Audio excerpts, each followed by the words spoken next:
Bismillahirrahmanirrahim. Assalamualaikum warahmatullahi wabarakatuh.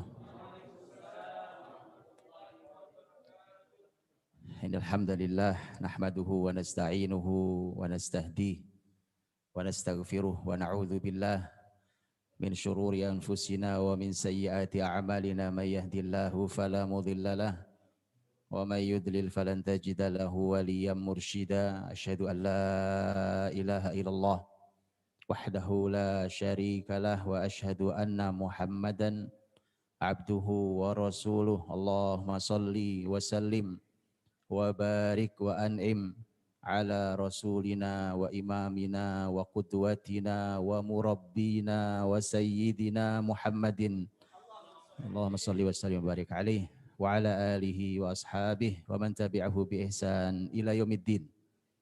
Subhanaka la ilma lana illa ma 'allamtana innaka antal alimul hakim. Rabbana hab lana min azwajina wa dhurriyyatina qurrata a'yun waj'alna lil muttaqina imama. Allahumma ja'alna muqimis shalah wa min dhurriyyatina Rabbana wa taqabbal du'a. Amma ba'd. Bapak Ibu dirahmati Allah, sebuah kehormatan saya ada di sini. Syukur yang berlimpah-limpah atas semua kenikmatan. Semoga Allah jaga syukur ini, sehingga dengan syukur ini kita ditambahi Allah dengan kenikmatan-kenikmatan berikutnya. Semoga Allah SWT menjaga kita semua dari mara bahaya. Allah segera hilangkan wabah ini dan kita akan bisa kembali hidup dalam kenyamanan, dalam kebahagiaan, sehingga bisa beramal soleh maksimal. Sebelumnya tentu saya salam takzim buat Bapak Kepala Dinas Pendidikan Kota Depok, Bapak Tamrin.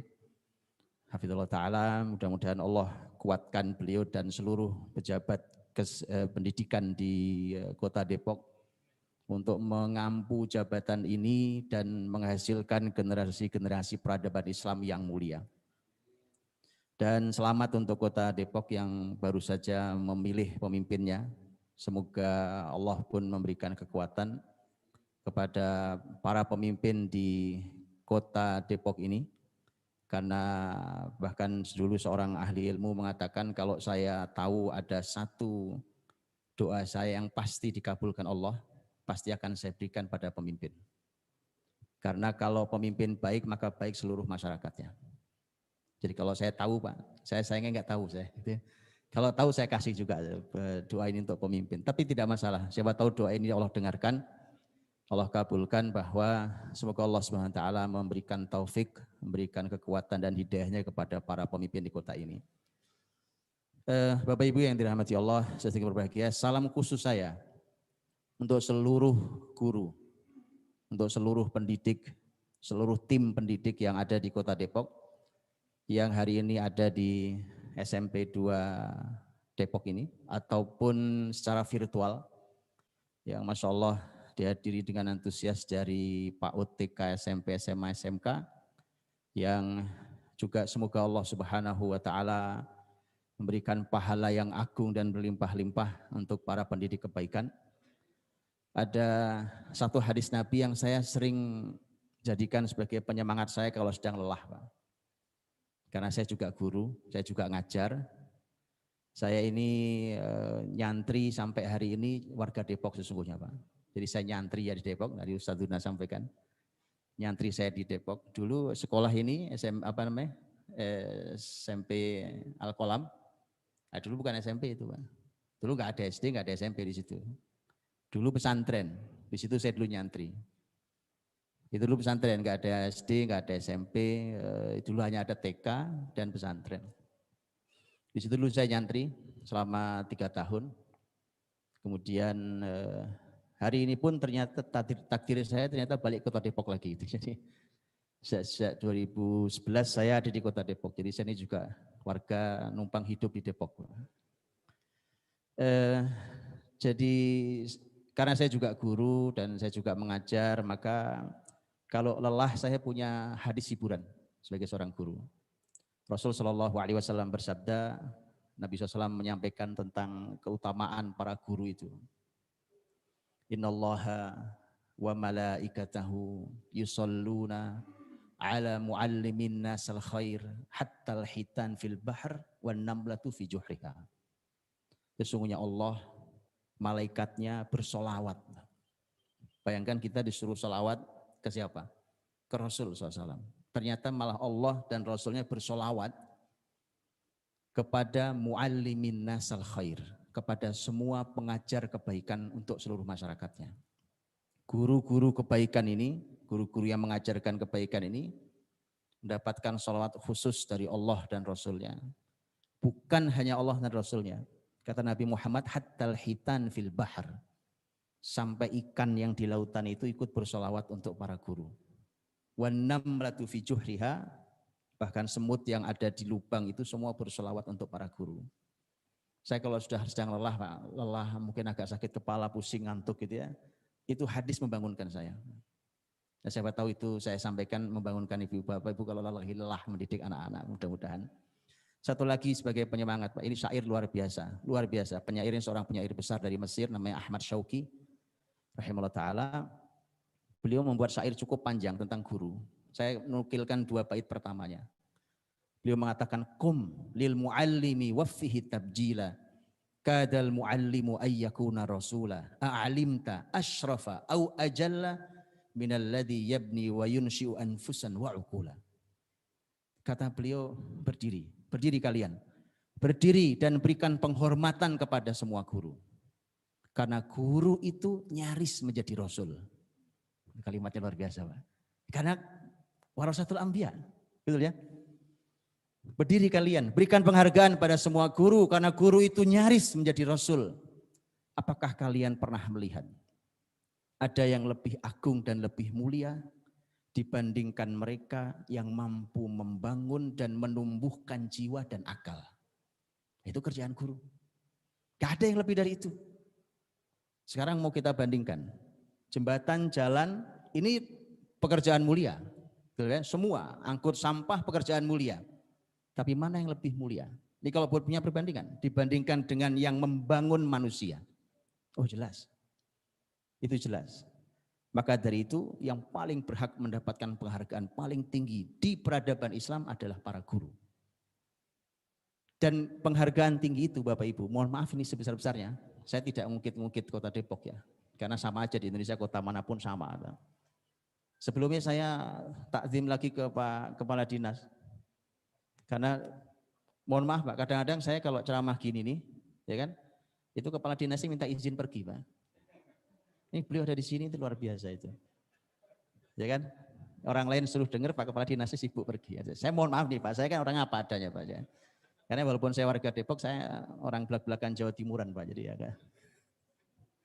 Ta'zim Pak Tamrin, jazakallahu khair Pak Tamrin. Jadi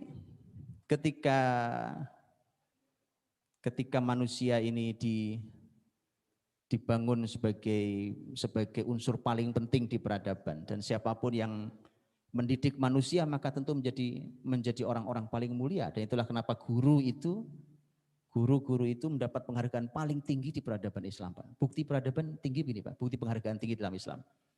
Silahkan buka Bapak Ibu, saat Islam masih besar di peradabannya, cek, saya minta cek, semua yang bekerja, cek di peradaban Islam. Apa ada datanya? Ada, saya punya datanya. Di peradaban Islam sepanjang 1000 tahun itu, cek siapa, ini tentu di bawah raja ya Pak, kalau raja itu yang buat putusannya, atau di bawah sultan. Cek siapa yang bekerja dengan gaji paling tinggi. Jawabannya adalah guru. Boleh saya bunyikan hari ini? Cek siapa yang penghasilannya paling besar hari ini. Guru? Bukan guru Pak, guru. Itu pertanyaan, itu ada tanda tanya. Kalau guru itu titik, kan ini ada guru bahasa Indonesia. Kalau guru, nah itu pertanyaan Pak Tamrin. Gini, kita bicara dengan cara sangat fair. Dan ini tercatat di peradaban Islam dengan sangat detail. Kalau ingin tahu kita ada di peradaban tinggi atau peradaban rendah, gampang. Peradaban Islam sudah pernah mencatat dari timur sampai barat, utara sampai selatan, 1000 tahun lebih. Boleh deh, Anda cek kota negeri mana yang sentuh peradaban Islam, saya tunjukkan bagaimana data peradabannya. Yang itu, Bapak Ibu dirahmati Allah, selalu Islam akan membesarkan peradaban semulia-mulianya, setinggi-tingginya, sesejahtera-sejahteranya, seadil-adilnya, sepanjang ilmu masih dijunjung tinggi. Dan dia akan jatuh, apa sebabnya? Sepanjang dunia hiburan dibesar-besarkan. Saya ringkaskan nih Pak untuk peradaban Islam tuh, kalau pengen tahu. Kenapa? Nggak aneh itu. Karena yang pertama kali Allah perdengarkan di telinga Rasulnya adalah Iqra, baca. Nggak ada, peradaban Islam, peradaban hiburan tuh nggak ada Pak. Bapak Ibu akan heran, para ilmuwan-ilmuwan besar itu kalau ditanya, Anda tuh kerjaannya baca buku dari buku ke buku, dari perpustakaan ke perpustakaan, dari pulpen ke pulpen, dari kertas ke kertas. Pertanyaannya hiburan Anda apa? Mereka akan tunjukkan buku lagi hiburannya Pak. Mulai itu kalimat para ilmuwan Islam dari dulu sampai hari ini. Dia bilang ini hiburan saya. Hah? Buku lagi. Karena kita hiburannya receh Pak. Hiburan kita itu receh. Sehingga peradabannya pasti receh. Pasti rendah peradaban kita. Karena hiburan kita rendah. Dan itu yang menjatuhkan sebuah peradaban. Negeri ini besar. Dan negeri ini pernah besar. Saya beberapa hari lalu ya kan bertemu dengan sekumpulan peneliti sejarah Indonesia Pak. Mereka menghasilkan tulisan-tulisan dan bahkan ada buku yang sudah menjelang cetak. Dan mereka masih terus meneliti. Dan hari ini mereka sedang berkumpul di Tapanuli, Sumatera Utara. Dan sampai hari ini penelitian mereka yang panjang terhadap seluruh benda-benda dan yang ditemukan dan segala macam itu mengubah sejarah Indonesia, betulan. Jadi sejarah yang saya telah pelajari tentang Indonesia, mungkin yang Bapak Ibu juga pelajari, akan berubah total. Bahkan seorang profesor ahli sejarah Islam sudah mendatangi mereka dan sudah mengecek itu dan mereka bilang ini ajaib, ini luar biasa. Sebenarnya kalau buat saya nggak ajaib, nggak aneh, nggak biasa aja. Kenapa biasa? Karena kita tidak jujur dengan sejarah kita. Itu saja sebenarnya. Kalau kita jujur dengan sejarah kita, siapa kita mudah kok membangun karakter itu. Kan masalahnya kita ini bangsa tanpa akar. Bukan tidak ada akarnya Pak. Karena akarnya dipotong dengan sengaja. Kalau saja kita ini tahu akar kita akan mudah menjadi bangsa asli kita. Kita ini aslinya siapa sebenarnya? Dan perlu dipahami negeri ini pernah besar. Negeri pernah besar. Sayangnya, saya ini mohon maaf Pak. Tentu saya menghormati semua agama. Karena itu kebebasan untuk memilih agama. Cuma secara fair peradaban. Coba lihat, setiap kita belajar tentang kebesaran Islam, yang terbayang kerajaan apa? Majapahit, langsung sebut bunyi Majapahit. Apalagi yang lain? Itu masalahnya Pak. Kenapa bunyi pertama Majapahit? Sampai hari ini Majapahit itu belum ditemukan Pak di mana istananya, betul tidak? Tanyakan kepada Pak ahli sejarah, betul Pak? Sampai sekarang belum ditemukan di mana istananya. Jadi Trowulan itu Pak, itu tidak ditemukan sampai hari di mana kalau dia kerajaan ditemukan. Kemudian akhirnya coba dianalisa, oh mungkin itu kerajaan begini, oh mungkin begini, mungkin begitu. Oke, terlepas dari itu, pertanyaan saya, kalau yang dibesarkan adalah kerajaan Majapahit, mestinya kita hari ini dominasi agamanya bukan Islam. Tapi nyatanya sampai di Trowulan saja, pergilah ke Borobudur Pak, ceklah di sekitar masyarakat Borobudur itu, apa agama mereka. Makanya ada masalah. Yuk kita jujur dengan sejarah kita. Kalau hari ini Muslim, berapa persen jumlah Muslim sekarang saya tidak tahu nih, 87% kah berapa itu ya? Tidak mungkin bangsa yang mendominasi negeri ini tidak punya peradaban besar. Bahkan kita sebut Samudra Pasai pun kita tidak tahu Samudra Pasai ngapain. Samudra Pasai ngapain itu kita tidak tahu. Saya Bapak Ibu, saya punya dokumentasi sampai surat menyurat antara Kesultanan Islam Aceh itu dengan Turki Utsmani. Itu satu bundel sendiri itu surat menyurat ya Pak. Saya punya datanya. Saya punya undang-undang yang dibuat oleh Sultan Aceh, undang-undang negara Pak. luar biasa. Gak ada Indonesia gak punya hari ini kayak gitu. Mohon maaf Pak, dengan jujur saya katakan Indonesia gak punya. Saya punya itu. Saya punya itu Pak. Kalau mau saya bacakan, saya bacakan. Sebagainya saya ingat Tuhan. Dan luar biasa. Ada mau bicara apa? Bicara hari ini kan toleransi, saya tunjukkan Pak. Toleransi paling dahsyat, tapi toleransi yang berwibawa. Di dalam undang-undang itu. Dahsyat Pak. Kenapa? Itu kebesaran Islam. Gitu ya, baik. Jadi Bapak Ibu dirahmati Allah. Maka kalau saya bicara tentang cara Nabi mendidik karakter, gitu ya, itu saya kok rasanya kalau saya langsung bicara cara Nabi didik karakter 1, 2, 3, 4, 5 itu sih sudah gini Pak. Saya tidak ingin itu karena nampaknya itu sudah disampaikan oleh banyak ahli ilmu kita, oleh banyak ustadz masyayikh kita, oleh banyak syekh, oleh banyak kiai. Ini perubahannya masih perlu perubahan. Gini, nampaknya ini jangan-jangan bukan salah obat Pak ini. Ini karena belum diketahui penyakitnya di mana sebenarnya. Kayak orang sakit Pak. Orang sakit ini kan. Kenapa Bu datang? Saya flu Pak. Atau saya sakit kepala. Kasih obat sakit kepala. Balik lagi sekian hari. Enakan. Tapi sakit lagi. Kasih obat lagi kepala. Gak sembuh-sembuh Pak. Karena kita belum tahu akar masalahnya. Saya sakit perut Pak. Oke, kasih obat sakit perut. Hilang sebentar sakit lagi. Masalah dikasih lagi nggak sembuh juga. Disuntik nggak sembuh juga. Gitu ya. Ada ya orang itu kan macam-macam. Dianalisa, oh ini sakitnya ini. Dikasih, nggak sembuh-sembuh juga. Nggak sembuh-sembuh juga. Nampaknya ternyata memang tadi kita nampaknya salah menganalisa penyakitnya. Nah saya ingin menyampaikan itu dulu Pak. Jadi ketika bicara cara Nabi mendidik karakter itu nanti kita lihat. Itu sebenarnya Pak.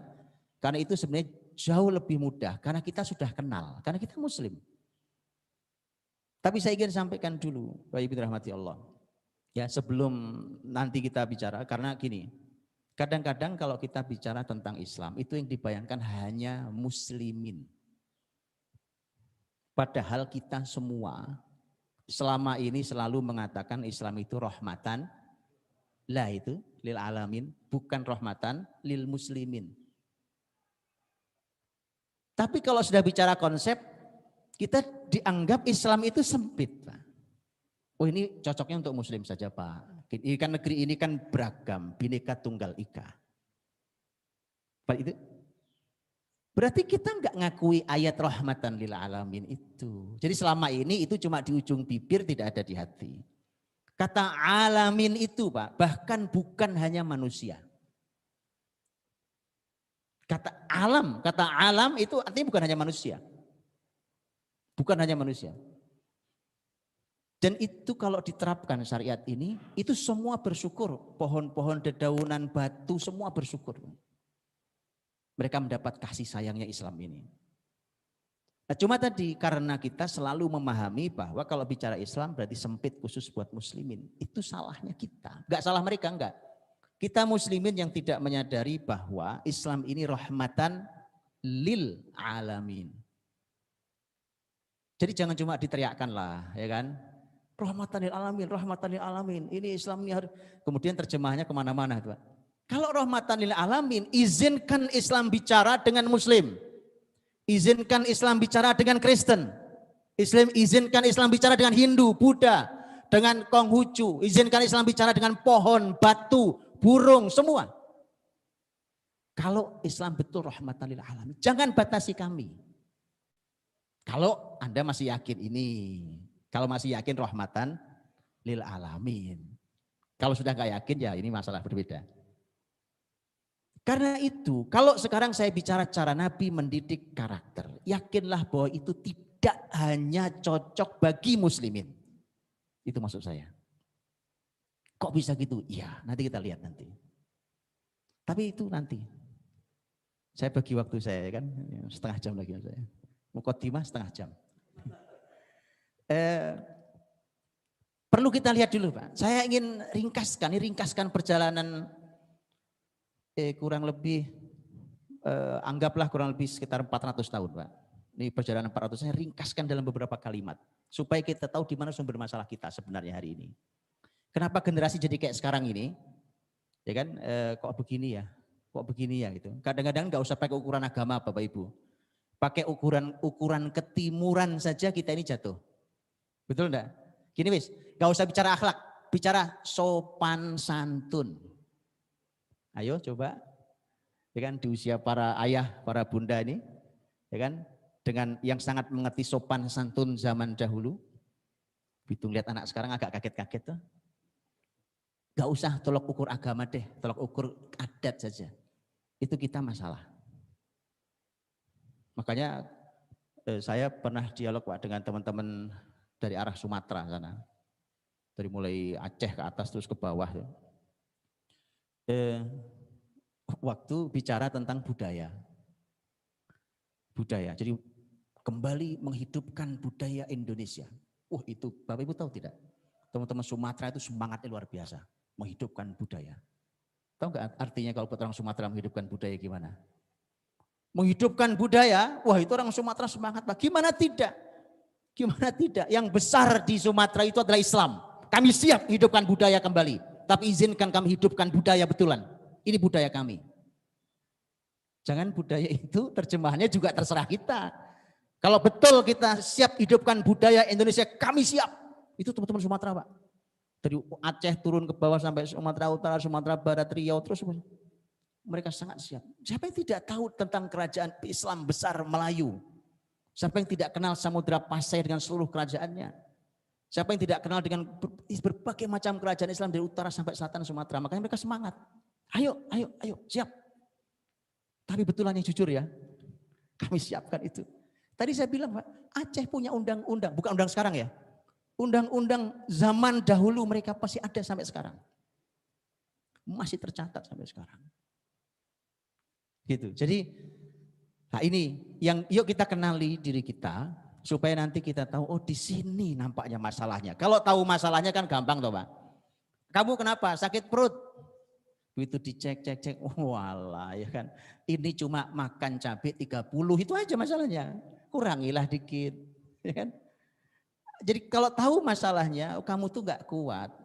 Usus kamu, lambung kamu tuh punya masalah. Kau makan kayak gini pedesnya umpamanya. Jadi tahu masalah.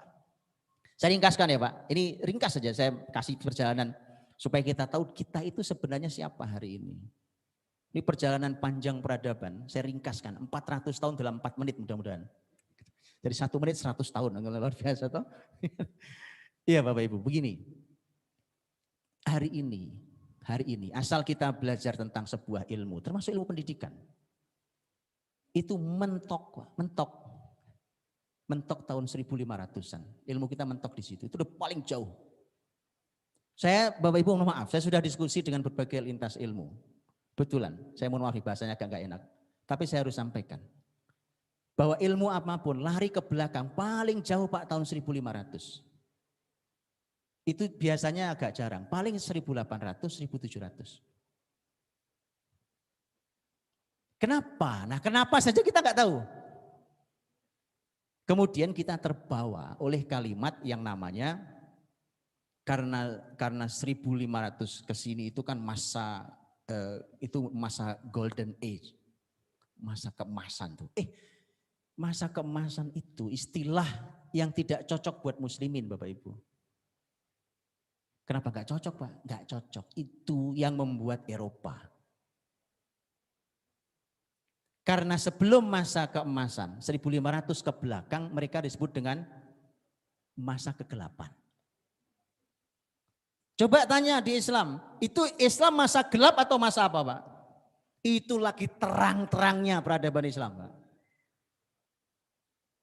Jadi kita disuruh mengakui bahwa masa itu gelap kayak mereka. Itu lagi terang-terangnya peradaban Islam. Eropa lagi belajar ngeja satu huruf Pak. Abatasa. Kok abatasa? Iya. Mereka belajarnya kemana? Belajar ke Andalus Pak. Ke Spanyol, Portugal, Prancis Selatan. Masuk ke Sisilia, sekarang punya Italia. Mereka belajar di situ.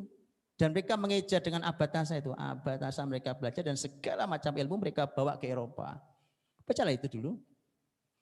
Nah itu Bapak Ibu kemudian akhirnya kita sudah salah mendefinisikan diri kita. Kita menganggap akhirnya terbawa bahwa itu masa gelap Sehingga masa di belakang 1500 tidak layak dipelajari. Padahal itu masa sedang terang-terangnya peradaban Islam. Sedang nyala peradaban Islam, Pak. Yang literaturnya masih bisa kita baca sampai hari ini. Bayangkan itu. Lah enggak usah jauh-jauh. Anda mau kitab apa sih? Ya kan? Loh kok gitu? Dokumentasi zaman sahabat aja masih ada, Pak. Dokumentasi zaman sahabat Nabi yang jarak dengan kita sudah 15 abad masih ada. Apalagi cuma mundur 5 abad. 15 abad masih ada. Saya belum lama, baru beberapa minggu ini diskusi tentang sebuah ilmu. Ilmunya ajaib sekali. Ilmunya ajaib sekali. Luar biasa. Berhubungan erat dengan banyak hal sih. Di antaranya dunia kesehatan. Kemudian saya dialog, ngobrol dengan pematerinya yang juga orang sangat berpengalaman di dunia itu, sudah sampai puluhan tahun pengalamannya. Dan menghasilkan karya-karya buku yang luar biasa jadi literatur. Kemudian saya dialog. Saya bilang, saya tunjukkan beberapa literatur. Pak, yang Anda bahas itu sudah pernah ditulis sekian abad yang lalu. Ini pengembangannya. Kata beliau, iya Ustadz, saya tahu. Cuma saya tidak tahu detailnya. Saya tunjukkan kitab, ini kitabnya Pak. Berikut lengkap dengan gambarnya. Itu bayangkan tuh Pak. Itu kitab ditulis Pak. Kalau di Hijriahnya tahun 200, tahun 300, tahun 400. Itu artinya kalau Masehi itu sekitar tahun 1000, tahun 900. Kalau Masehi. Dan sekarang tahun 2000 lebih. Saya tunjukkan ya Pak ini. Ini Pak. Saya bilang ini lihat nih. Ini kitabnya. Jadi sangat ilmiah Islam dari dulu sudah. Paham ya? Nah, kemudian Bapak Ibu rahmati Allah, setelah itulah kemudian kita didorong tuh untuk menyatakan diri bahwa kita ini masa itu masa gelap, jadi nggak usah dipelajari, tutup. Maka nanti saya sampaikan kalau kita mau ke zaman Nabi, cara Nabi mendidik karakter itu kita lompatnya 15 abad loh Pak. Padahal di dalam diri kita sudah ada benteng kuat, sudah ada gapnya, bahwa sebelum ke belakang abad 15 itu nggak bisa dipakai karena itu masa gelap. Karenanya walaupun tentang Nabi disampaikan, saya kalau belum berhasil menghancurkan tembok yang gap ini, itu akhirnya kemudian kita selalu mengatakan kalau Nabi, ya itu kan zaman Nabi Pak. Itu gapnya. Itu kan zaman Nabi Pak. Ini zaman udah lain loh Pak. Lihat ini kamera ini canggih-canggih ya kan. Mana ada yang baru? Enggak ada yang baru Pak. Tanya orang sejarah ya. Sejarawan selalu katakan tidak ada yang baru yang ada di bawah terik matahari ini. Itu kalimat orang sejarawan Pak. Ya.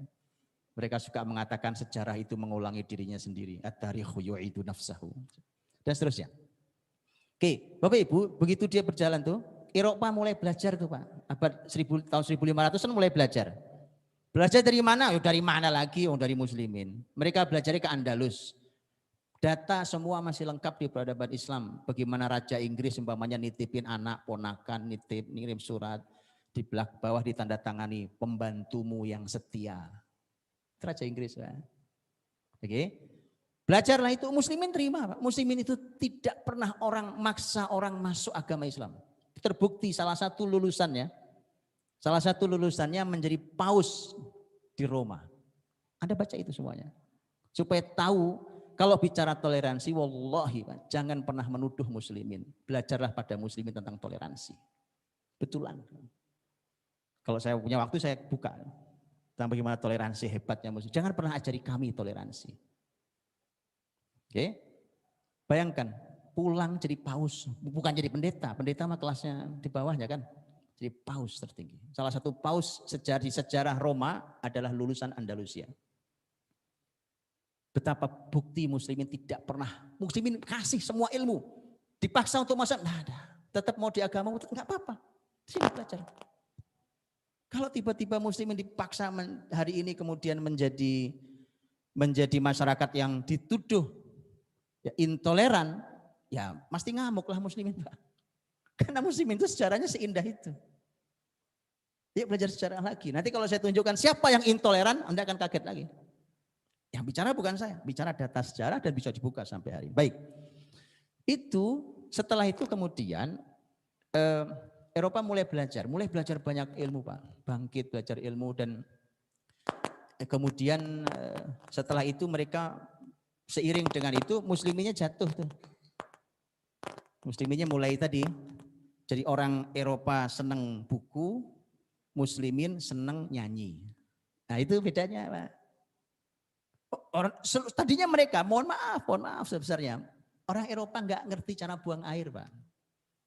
Beneran, saya sering sampaikan. Mereka mandi aja nggak tahu cara mandi. Betulan. Mereka belajar ke muslimin. Nah itu, musliminnya mulai turun gini, mereka mulai naik.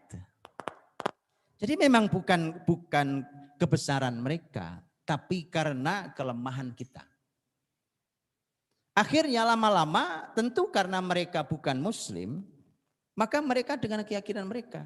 Apa yang terjadi? Yang terjadi bahkan Eropa, Amerika hari ini gelombangnya bukan gelombang agama Pak. Bahkan bukan Kristen sekalipun. Uang gereja banyak dijual kok. Betul ya? Gereja banyak dijual kok. Tapi gelombangnya ateis. Ateisme, mereka tidak percaya Tuhan. Ini sebenarnya adalah perpanjangan dari dua orang Yahudi Jerman di tahun 1800-an, ya kan? Yang kita tahu Karl Marx, ya Karl Marx dan Friedrich Engels. Ini dua teman akrab nih, ya kan? Ya, komunis sosialis, okay? Yang itu menghabisi seluruh akar agama. Sudah, akhirnya manusia, bahkan sekarang gelombangnya udah masuk Indonesia Pak. Dimasuk Indonesia, anak-anak muda itu sudah sangat vulgar, mohon maaf di medsos. Sudah sangat vulgar ditanya, kau percaya Tuhan? Dia bilang enggak. Wallahi Pak, sudah pernah lihat Pak Kadis? Karena saya harus mengamati seluruh Pak sampai medsos. Sampai di mana generasi ini.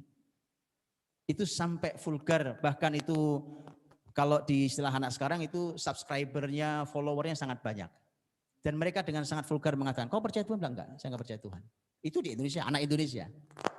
Ya, itu tokoh-tokoh di dunia medsos. Nah, sudah akhirnya Bapak Ibu dirahmati Allah, ketika mereka ngambil asli dari Islam dan itu membahagiakan dan membesarkan mereka.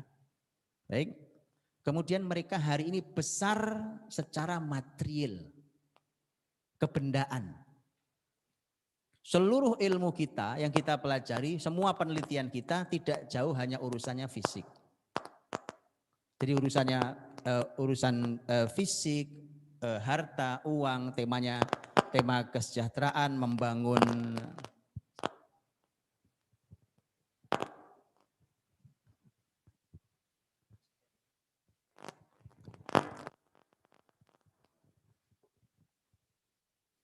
jadi urusannya urusan fisik akhirnya Pak. Kenapa? Karena tentu mereka menghindari ruh. Karena Islam yang waktu mereka ambil dari Islam itu lengkap. Lengkap, semua ilmu mesti ada tema Tuhan. Kalau Islam tema Allah. Ada tema kitab suci, mesti ada ayat. Bapak Ibu belajar matematika saja ada ayatnya. Al-Khwarizmi umpamanya, Az-Zahrawi yang diakui bahkan oleh mereka juga sebagai pakar bedah. Yang menemukan sekian banyak alat bedah itu. Abul Qasim Az-Zahrawi, orang Andalus juga. Mereka tidak akan pernah lepas dari tema ayat, tema ketuhanan, tema ruh. Kenapa? Itu muslim. Nah, itu semua dibersihkan. Yang tersisa tinggal kalau bicara kedokteran ya anggota tubuh ini. Kalau bicara arsitektur ya bangunan ini. Padahal kalau dalam Islam bangunan itu punya ruh Pak. Jadi kenapa ini dilubangi, kenapa ini begini itu semua ada aturan ruhnya dalam Islam. Kok oh iya, betulan Pak. Kenapa ornamennya begini model itu ada aturan rohnya. Itu semua hilang. Yang ada adalah pokoknya kelihatan bagus, kelihatan indah. Dan begitu yang muncul peradaban fisik, kebendaan, apa yang terjadi Pak? Kita kehilangan roh. Maka yang pasti hilang karena roh kita, hati kita ini tempat bahagia, tempat ketenangan, yang hilang adalah kebahagiaan. Ini salah satu yang besar, yang paling besar hilang. Ketenangan. Karena kebahagiaan hilang, ketenangan hilang, gantinya apa? Kebahagiaan lawannya kesedihan, ketenangan lawannya kegelisahan. Hari ini orang hidup dalam ketidakbahagiaan dan hidup dalam ketidaktenangan. Akhirnya yang terjadi adalah negara income-nya besar, angka bunuh dirinya tinggi. Kan nggak sejalan dong, secara teori mesti nggak sejalan harusnya. Orang kenapa ngejar nyari uang supaya bahagia kan gitu tadinya. Saya cari uang Pak yang banyak supaya ibadah tenang. hidup tenang, ini tenang segala macam. Tapi kemudian kok malah tingkat bunuh dirinya tinggi. Itu fenomena yang juga sudah dikaji, digali. Kenapa bisa sampai seperti itu? Nah, itu karena yang dibangun adalah peradaban benda. Baik, dengan itu maka yang hilang dari kita adalah ruhnya hari ini. Jadi kalau mau membangun karakter, Bapak Ibu, kalau mau membangun karakter, kemudian karakternya apa? Bangun karakter.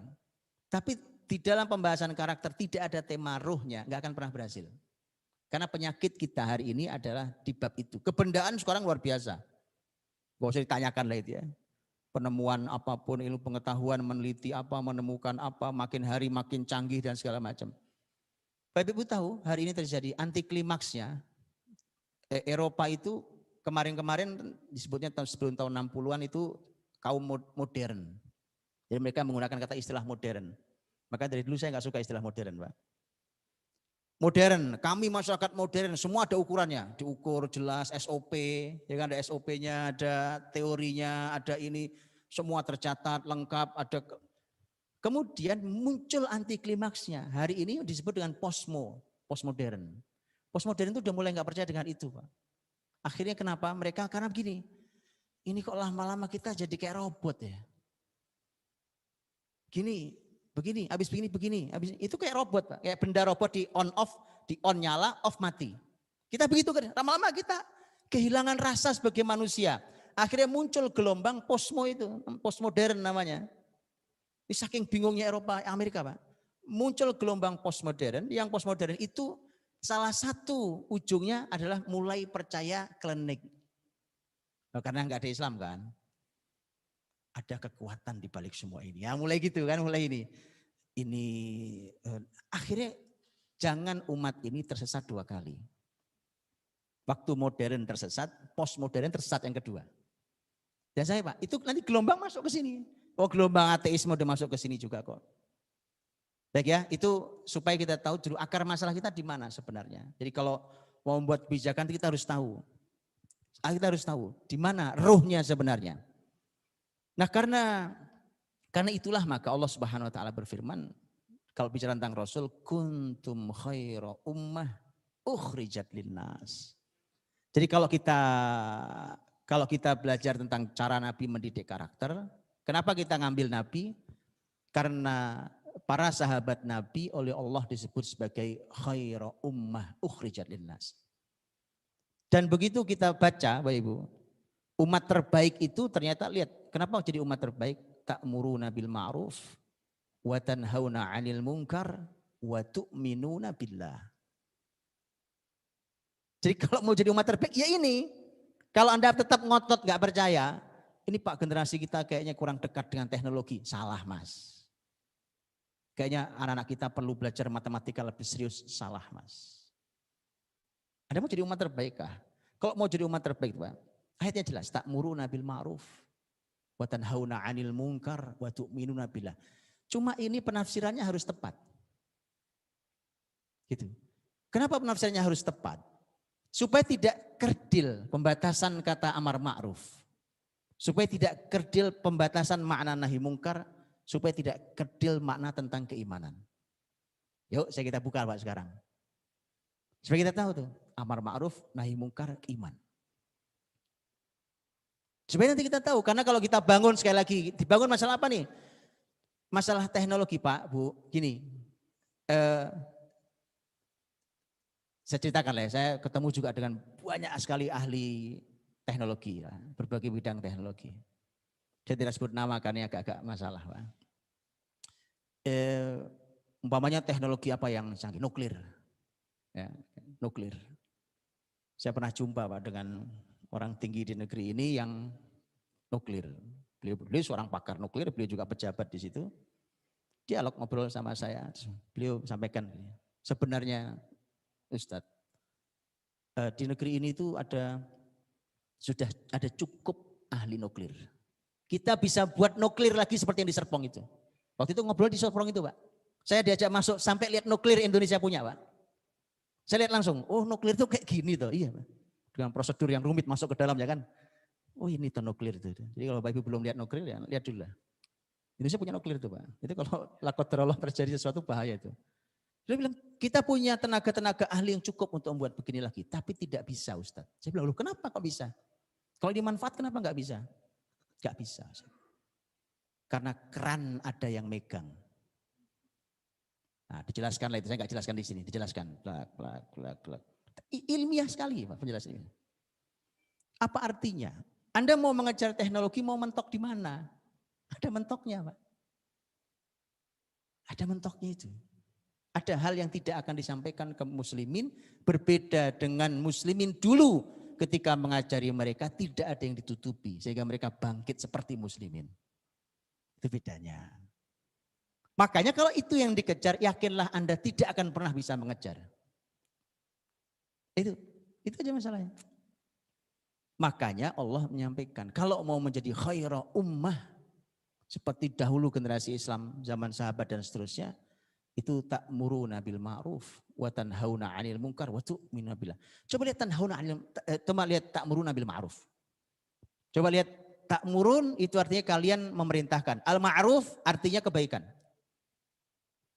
Ta'muruna bil ma'ruf artinya jadi semua hal bentuk kebaikan itu harus terjadi sesama kita untuk saling perintah, Pak. Saya perintahkan Bapak Ibu perintahkan saya. Jadi saling interaksi yang baik untuk saling mengajari kebaikan. Apa saja yang ma'ruf, kita harus saling menebarkan itu. Contoh gini, pokoknya, ya ma'ruf, sholat juga ma'ruf, puasa sunnah ma'ruf, puasa wajib ma'ruf, sodakoh ma'ruf. Penelitian ilmiah ma'ruf. Anda mau meneliti ilmu apapun yang manfaat itu ma'ruf. Itu harus saling dorong di antara kita. Makanya para ulama Islam, para ulama fikih mengatakan gini Pak. Sayang ya, ini dulu saya pernah dengarkan dari seorang ahli fikih, seorang dokter fikih. Beliau mengatakan sayangnya hari ini para ustadz ini kalau ngasih contoh masih contoh klasik.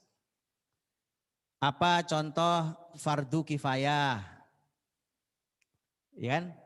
Jawabannya sholat jenazah. Benar, enggak salah, memang harus disebutkan. Karena itu dalam kitab fikih dan itu benar. Dan harus disampaikan karena itu tulisan ulama-ulama mulia. Cuma hadirkan itu supaya generasi kita sadar. Belajar fikih itu belajar kehidupan hari ini. Itu enggak pernah dapat rasanya. Kenapa tidak Anda katakan, tidak Anda tambahi bahwa siapa di sini yang belajar mesin itu fardu kifayah. Siapa yang belajar IT itu fardu kifayah. Siapa yang belajar kesehatan itu fardu kifayah. Orang berangkat belajar semangatnya menjalankan fardu kifayah. Ya, bukan sekolah semangatnya nyari sertifikat terus dapat kerja, ya makanya hasilnya rendah. Betul ya? Kalau berangkat semangatnya menjalankan fardu kifayah sebagai seorang muslim, atau melihat semangat berlipat-lipat. Itu. Makanya ta'muruna bil ma'ruf. Jadi pokoknya semua hal yang ma'ruf yang kita lakukan itu, apapun yang ma'ruf, kalau fardu kifayah pasti ma'ruf lah. Namanya posisinya sunnah aja enggak Pak. Kalau sunnah itu di bawahnya lagi kan. Bahkan dia fardu, dia kewajiban. Jadi penting mendorong mengawali segala sesuatu dengan niat yang benar itu yang paling penting. Sekolah nih anak TK, PAUD, SD, SMP apa terus sampai ke atas, sampai kuliah, sampai S3. Tanyakan dulu deh niatnya apa. Kamu ngapain ke sini gitu. Saya Pak, mohon maaf saya punya teman nih dokter Pak. Kuliahnya dulu di luar negeri ya. Dokter spesialis, dokter bedah saraf. Begitu.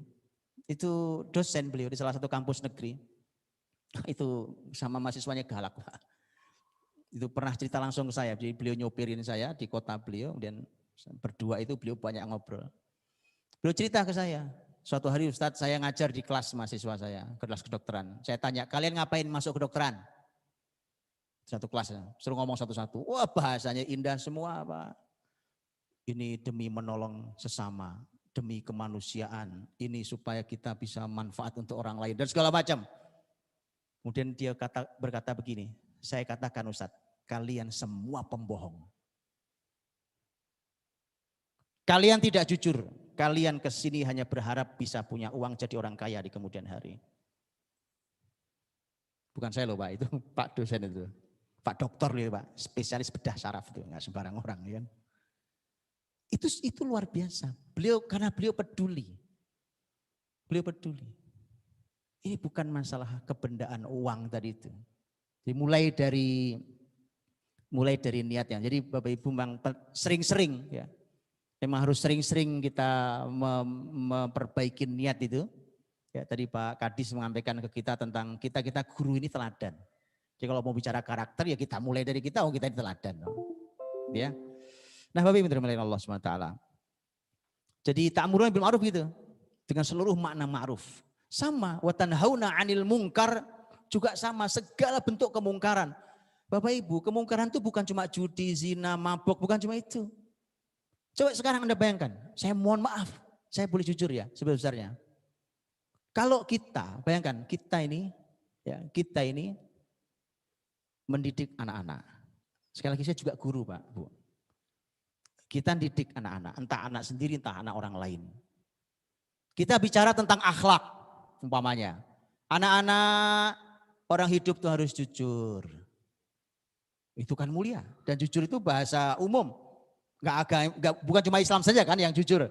Semua agama, bahkan yang tidak punya agama pengen jujur. Oke? Kita harus jujur, ya jujur. Itu diajarkan sangat mulia oleh para guru-guru yang mulia dari mulai dia masuk sekolah. Saya bilang, bagaimana ceritanya akhir tahun ditutup dengan kecurangan nasional? Terus mau bentuk karakter apa kita? Ujian nasional. Dibuatlah apa namanya itu, saya pernah nanya ke guru-guru itu. Tim sukses. Supaya nilainya bagus-bagus.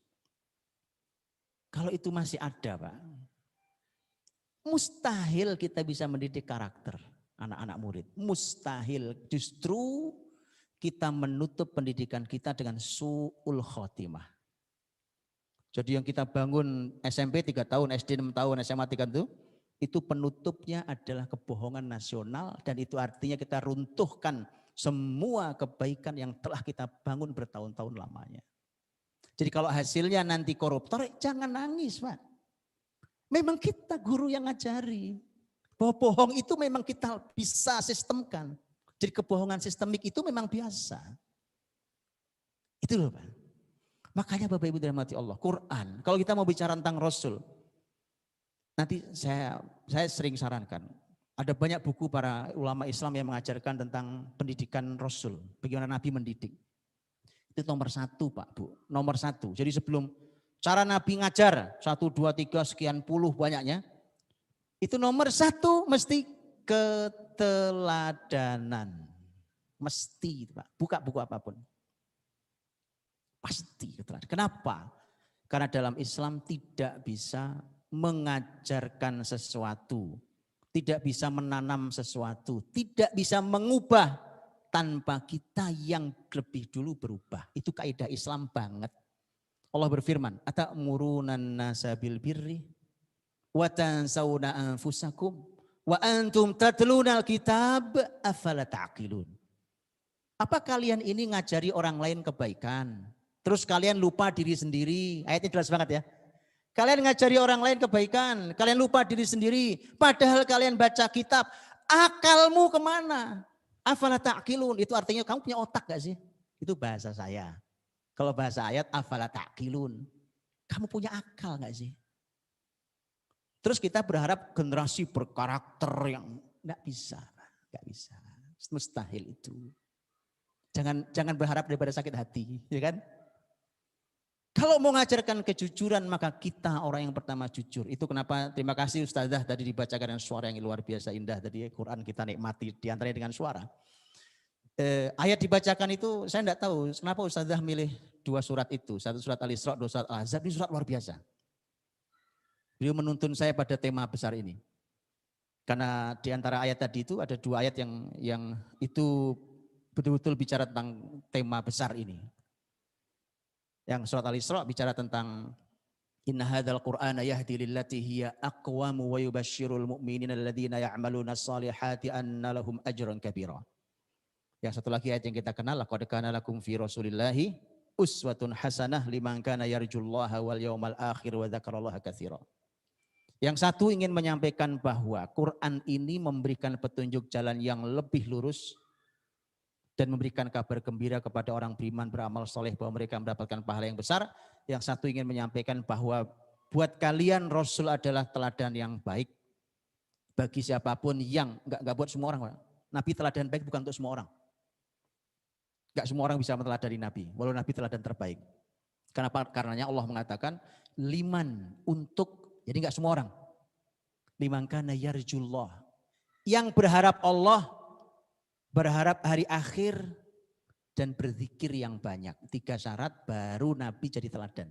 Kalau enggak bisa. Itu Allah batasi, Allah yang batasi bukan saya. Allah batasi itu. Jadi mau kita setiap maulid kita sampaikan tentang sirah nabawiyah. Sepanjang kita tidak membangun 3 hal ini, yang kita sampaikan tidak akan mengubah kehidupan kita. Yarjullah, berharap Allah. Wal yaumal akhir, hari akhir. Wa dzakarallaha katsira, zikir yang banyak. Baru Nabi itu bekerja dalam kehidupan kita. Nah, maka Rasul ini ya ketika dihadirkan Allah untuk mengubah karakter masyarakat jahiliyah itu kemudian Rasul adalah teladan terbaiknya. Sebelum mengubah, coba lihat. Nabi SAW berhasil mendidik sahabat. Sampai Nabi mengatakan, amin hadhil ummah Abu Ubaidah ibn Jarrah. Orang paling amanah di umat ini, kata Nabi Muhammad, adalah Abu Ubaidah bin Al-Jarrah.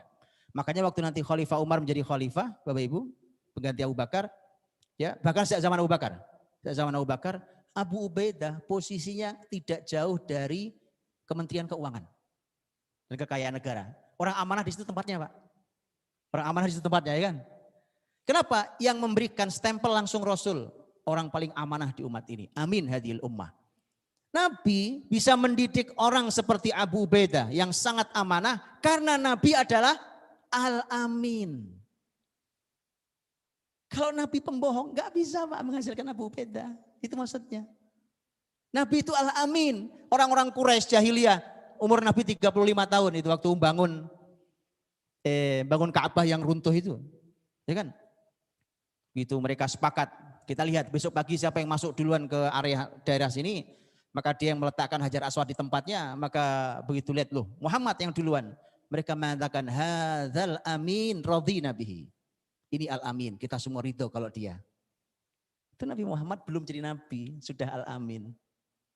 Itu baru bisa didik amin hadhil ummah. Jadi jangan berharap banyak. Kita mau bicara apa? Ikhlas. Ya kan? Bicara sabar. Loh kita lo gak sabar. Kita lo tidak ikhlas. Kita mau ngubah? Tidak. Gak bisa ngubah generasi dengan cara itu. Memang kita harus mulai duluan. Jadi makanya Bapak Ibu Guru tadi, Quran tidak mengizinkan kita hanya pandai berorasi. Ngomong pinter, pandai orasi, mengajarkan, yang penting kurikulum selesai. Terus kita berharap baik, tidak akan bisa baik. Allah berfirman, ya ayyuhalladzina amanu, lima taquluna ma la taf'alun, kabura maqtan 'indallahi an taqulu ma la taf'alun. Wahai orang beriman, kenapa kalian cuma bisa bicara, enggak bisa berbuat? Itu Allah marah, Pak. Kabura maqtan, Allah murka besar, Allah marah besar. Kamu cuma bisa bicara, tapi tidak bisa berbuat. Bicara tentang kejujuran, kamu enggak jujur, kamu yang ngajari enggak jujur. Bicara tentang kejujuran, kamu jangan suka nipu teman. Lah kita loh penipu. Jangan ngambil hak orang lain, kita loh ngambil hak orang lain. Gitu Pak. Makanya dalam Islam pendidik itu teladanan. Saya Allah yarham Pak, ini waktu itu Masya Allah dapat nasihat saya dari sudah meninggal beliau, rahimahullah.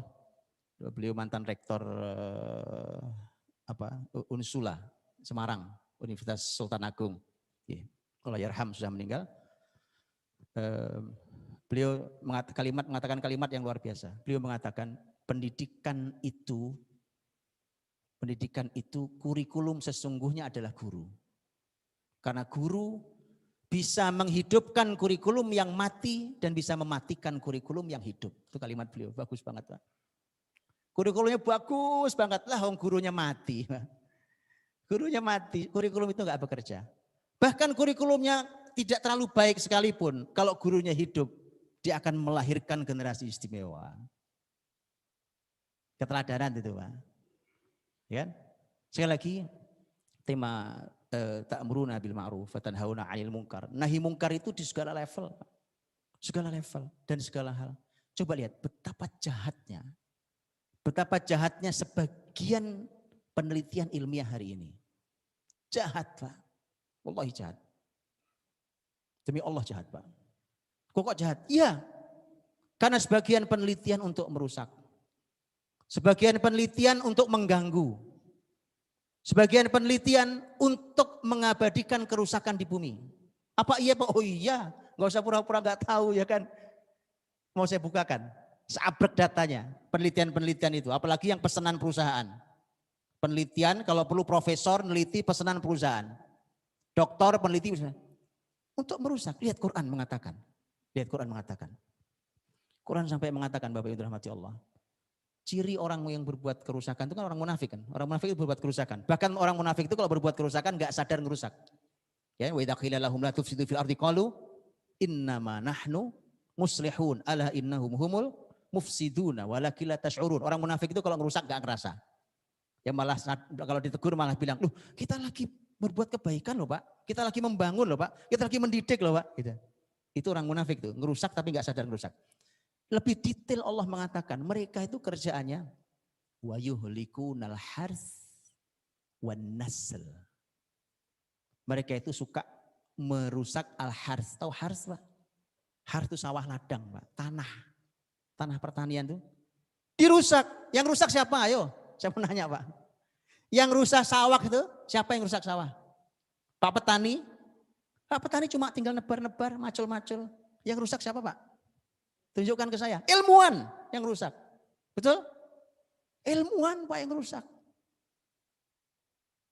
Ilmuwan yang rusak. Tanyakan ke petani. Wan nasl. Nasl artinya keturunan. Walaupun dalam tafsirnya kebanyakan ulama mengatakan ayat an-nasl di sini artinya ternak. Dan dalam bahasa asli nasl artinya adalah keturunan. Turun temurunnya ternak bahkan bisa jadi manusia. Siapa yang ngerusak? Siapa yang ngerusak? Sampai banyak lahir cacat, susah hamil. Siapa yang ngerusak? Ilmuwan. Wah, masa iya Pak? Iya. Nanti ada kapan-kapan kita bicara kan. Ilmuwan Pak yang rusak semua itu. Itu kemungkaran. Kalau kemungkaran muslimin bahkan tidak boleh diam. Kenapa? Wa tanhauna 'anil munkar. Ilmuwan-ilmuwan Islam itu harus mencegah itu. Ilmu pengetahuan kita lawan ilmu pengetahuan. Bukan gitu. Ya kan? Kebijakan rusak kita lawan kebijakan dengan kebijakan yang tepat, yang benar dan seterusnya. Nah, wa tu'minuna billah. Berimanlah itu pada Allah SWT. Beriman pada Allah SWT. Wah itu bicara iman tuh Bapak Ibu rahmati Allah, Masya Allah. Kata Nabi SAW, al-imanu bid'un wa sittuna syu'bah.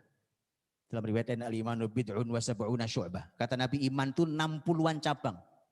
Atau 70-an cabang.